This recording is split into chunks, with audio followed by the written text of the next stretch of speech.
Welcome to Global Retail TV. Tonight, our weekly retail news with Jalal Jahazi live from London studios.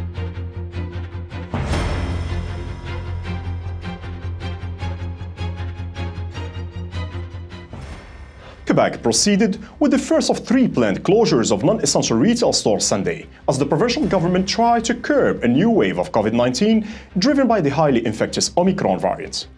Hospitals and healthcare resources in Quebec and Canada's remote northern communities are also being stretched as case numbers explode.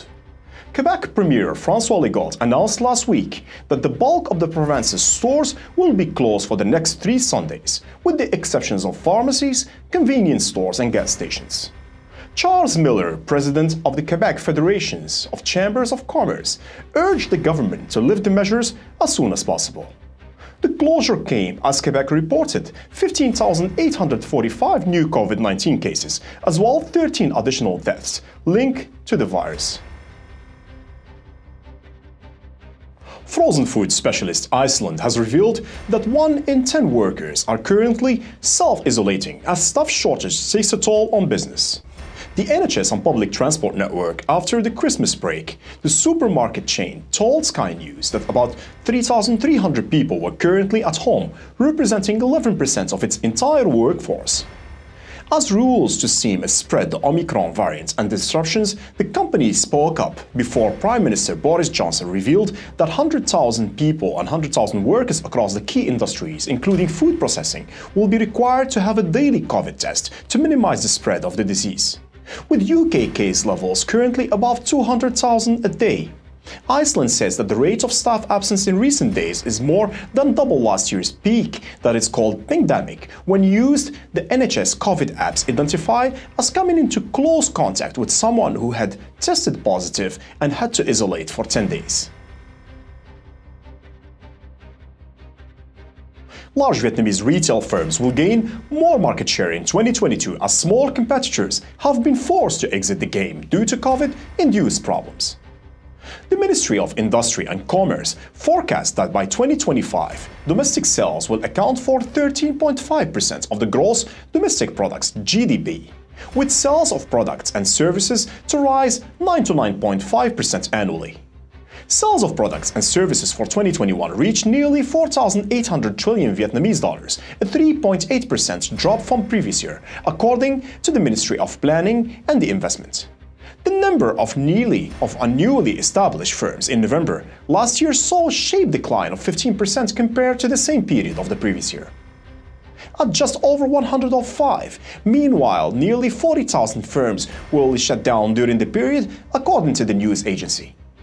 The new figures indicated lower competitors over during 2021 fourth quarter, which will turn and give a large player an advantage to gain more market share in Vietnam.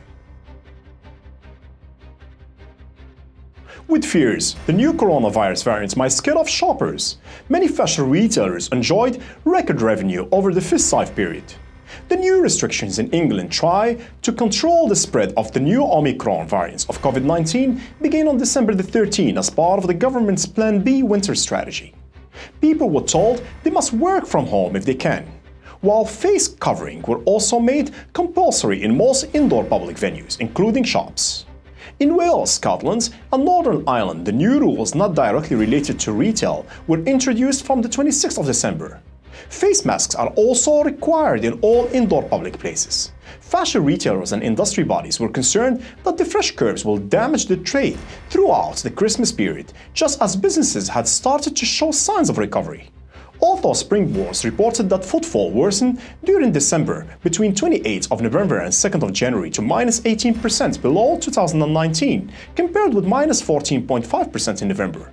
Early Box Day sales and online boost means that many retailers were able to enjoy stronger than expected of sales, and some are even beating pre-pandemic levels. Images of snatch-and-grab robberies proving shocking even in places like St. Joseph's, where that type of brazen crime hasn't occurred. But retail thefts happen regularly, and isn't always a kid stealing a gumball. The retail industry and law enforcement are increasingly aware of what is known as organized retail crime. It doesn't necessarily involve the mafia, but it usually features groups that hits up stores for high-end items and then try to resell them online using marketplaces that allow anonymity.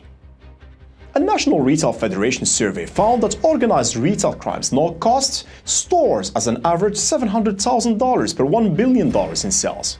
Retail's average loss per shoplifting incidents climbed from $270 to $461 in 2021, according to the survey. About half of the retailers reported an average dollar loss in $1,000 sales, according to the National Retail Federation. Ladies and gentlemen, thank you for watching Global Retail News. Don't forget to subscribe to our YouTube channel for more retail topics. Be safe, and I will see you next week.